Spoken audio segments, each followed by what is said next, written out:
Fala meu jovem, fala minha jovem. Robson Rosa apresentando aqui mais um podcast Performe Milico. E hoje a gente vai falar com um convidado especial, o Lucas, meu amigo. Seja bem-vindo, Lucas.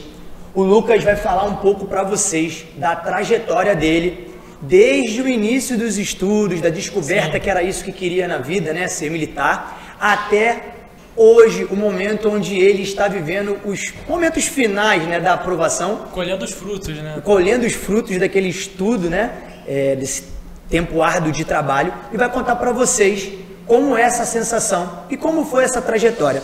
Então, antes de eu passar a palavra para o Lucas, de deixar ele falar um pouquinho mais sobre essa trajetória dele, eu convido você que ainda não está inscrito no nosso canal, aperta esse botãozinho vermelho que está aqui embaixo da tela, se inscreve no nosso canal, curta, compartilhe, e no decorrer do nosso podcast, no decorrer desse bate-papo aqui da gente, se você tiver alguma dúvida, curiosidade, deixa aqui seu comentário, sua pergunta, porque nos próximos podcasts, é claro que eu vou tentar contemplar essas perguntas com os nossos novos convidados. Então, Lucas, seja bem-vindo mais uma vez, é um prazer. Muito obrigado de verdade. Para mim, eu queria começar agradecendo a oportunidade de estar aqui, né?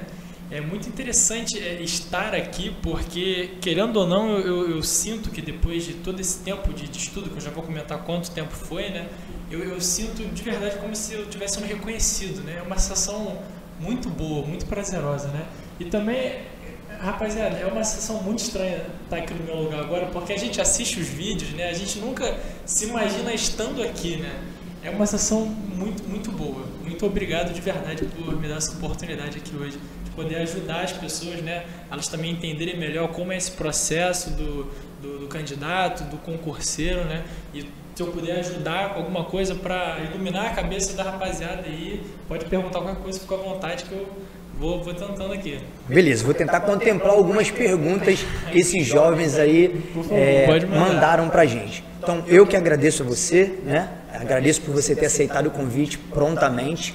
Então, vamos começar aqui falando um pouquinho mais sobre o Lucas, antes de saber, de se descobrir como um militar, né? Como é que foi, Lucas? Conta pra gente, pra galera que tá ouvindo a gente, que tá assistindo a gente, que tem curiosidade de saber como é e quem é o Lucas. Conta pra gente um pouquinho de quem foi o Lucas lá na infância, quem foi o Lucas no ensino médio, se estudou em colégio público, em colégio particular, se sempre quis ser militar, se só se descobriu militar em determinado momento. Conta um pouquinho sobre você, sobre a sua família, sobre o seu ciclo social.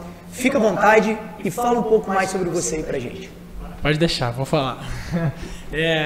Tipo assim, é muito interessante a gente começar abordando por esse lado, porque tem muita gente que acha que você quer ser militar, você já nasce querendo ser militar.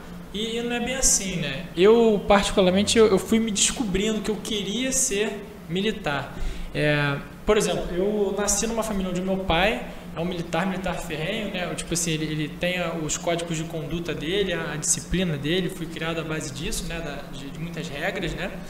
E no início eu não queria ser militar. Eu estudei em colégio militar até, mas, por exemplo, eu queria ser médico. Até o meu primeiro ano do ensino médio eu queria cursar medicina. E essa minha visão mudou, eu fiz essa transição de querer ser médico para querer ser militar, porque lá no colégio militar eu era atleta e sempre no meio do ano a gente tinha uma competição entre os 13 colégios militares do Brasil. Hoje em dia, se não me engano, são até 14, até criaram mais um até, mas na época eram 13, a gente chamava de JA, Jogos da Amizade. Eu competia na natação na época. E o JA, ele tinha sede um ano, era na SpaceX, e no outro era na AMAN. Então era sediado lá as competições. E eu tive a oportunidade de ir em duas. Então eu conheci por dentro a SpaceX e a AMAN, dormi lá, passei uma semana lá conhecendo o local e eu me apaixonei pelo lugar.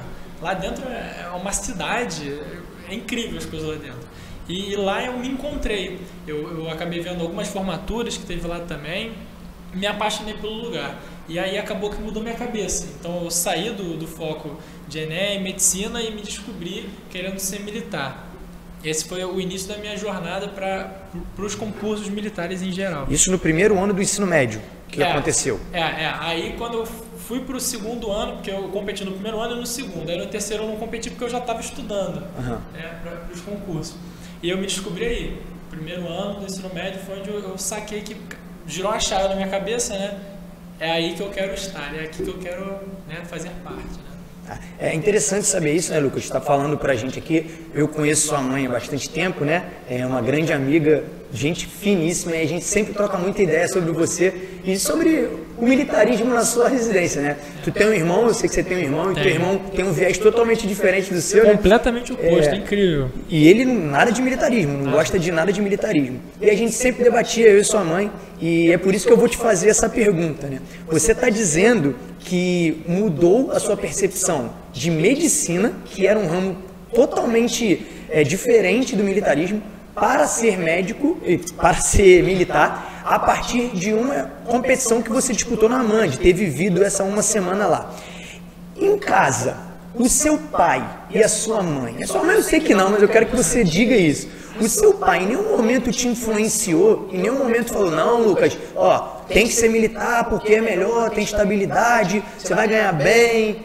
Ele falava bastante. Inclusive, quando eu falei que eu queria me tornar militar, ele festejou, quase que fez um churrasco, ficou muito feliz. Porque era o desejo dele, né? O militar, ele tem isso, ele quer os filhos sigam os passos do pai, né? Por exemplo, meu avô foi militar, aí o meu pai seguiu os passos dele, meu pai queria que a gente também seguisse os passos, óbvio, nunca obrigou a gente a nada, né? Mas ele dava essa ideia, né? Falava das vantagens da vida militar, não só do exército, né? Mas também das outras, né? Então ele ficou muito feliz quando eu disse que eu queria seguir na área militar. Inclusive a gente tenta, né, o meu irmão, né, a seguir essa área até hoje, né? Ele ainda não cedeu, mas a gente vai falar mais um pouquinho, talvez ele ceda, porque realmente vale a pena. Seja qual escola, todas valem muito a pena, né? Dependendo da realidade da pessoa também. A ESA, Spesegs, a IARA, a AFA, a escola. Para os mais novos tem a EPICAR, tem o CN, que é o Colégio Naval, tem o dos fuzileiros também, a própria EFON, que não é 100% militar, mas também está no meio, o IME, o ITA. Todas valem a pena dependendo da realidade de cada um, né? É muito bom. Seu pai é militar e é de qual força? Do Exército. Ele é oficial do Exército. Ele em algum momento influenciou na sua decisão pela escolha da força, ou você tomou a decisão que era o Exército por conta da AMAN, que eu vivi aquilo lá? Muito foi por conta do que eu vivi lá nas Spesegs, na AMAN, nas competições. E também porque eu estudei no Colégio Militar do Rio, cursei do 6º ano do ensino fundamental até o 3º do médio, me formei lá. E o pessoal lá é 100% Spesegs. Todo mundo lá é Spesegs. Então eu tinha muita influência dos meus amigos também e também do que eu vivi, assim. Porque o meu pai, ele me influenciava mais a ser militar. Agora, independente de qual força seguisse. Exatamente. Ele queria mais que eu entrasse nessa vida, mas ele não era muito específico, tipo, exército, marinha, aeronáutica.